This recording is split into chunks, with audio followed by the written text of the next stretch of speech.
D'après le rapport sur les conditions des banques de l'UEMOA en 2024, publié en juillet dernier par la BCEAO, l'offre de crédit bancaire dans l'Union a poursuivi sa dynamique de croissance, confirmant la tendance observée ces dernières années. Le volume total des crédits octroyés a en effet progressé de 8,4%, atteignant 21 558,2 milliards de francs CFA en 2024, contre 19 889,1 en 2023.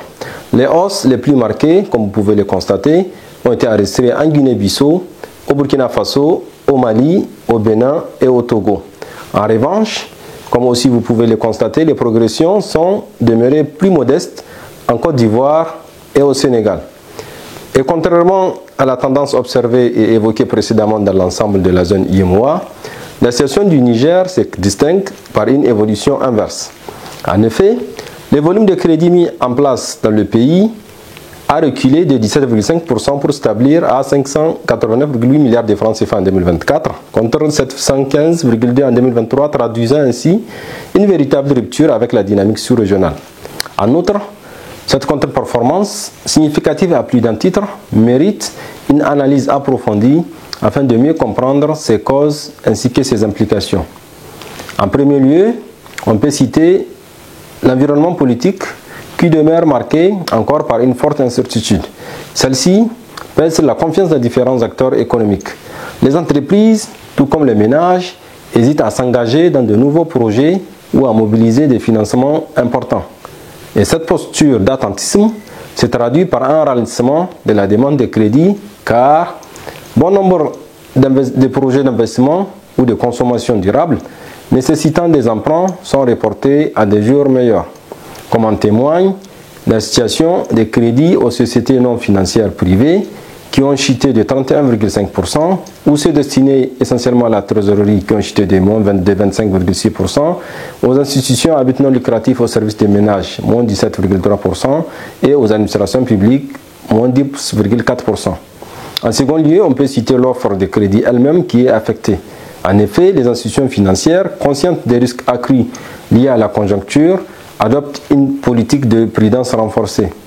Les banques réduisent leur exposition en durcissant notamment les conditions d'octroi, privilégiant au passage les opérations les plus sûres et les plus rentables, ce qui limite ainsi la fluidité du financement à l'économie. Le recul de crédit accordé ne traduit donc pas seulement un manque de demande, mais également une attitude plus restrictive du côté des prêteurs. Par ailleurs, ce repli du crédit reflète aussi les défis structurels auxquels le pays est confronté. En effet, le tissu économique nigérien, composé majoritairement de petites et moyennes entreprises, à faible capitalisation et de ménages au pouvoir d'achat souvent limité, reste particulièrement vulnérable aux chocs politiques et économiques.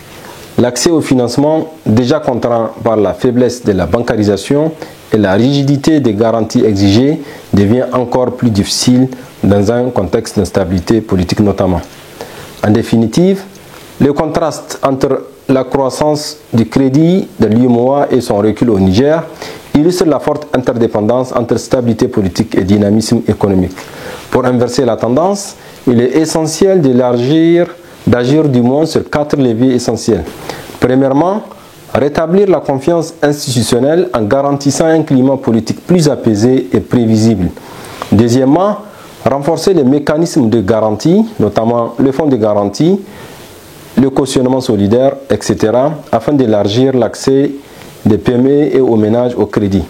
Troisièmement, accroître la bancarisation et l'innovation financière, notamment via des solutions numériques pour diversifier l'offre et fluidifier le financement. Enfin, encourager le dialogue entre État, banques et secteur privé pour adapter les outils de financement aux besoins réels d'économie. Ces mesures, sans doute non exhaustives, contribueraient à redynamiser l'offre et la demande de crédit qui restent des conditions indispensables pour soutenir l'investissement et accompagner la croissance économique et durable du Niger.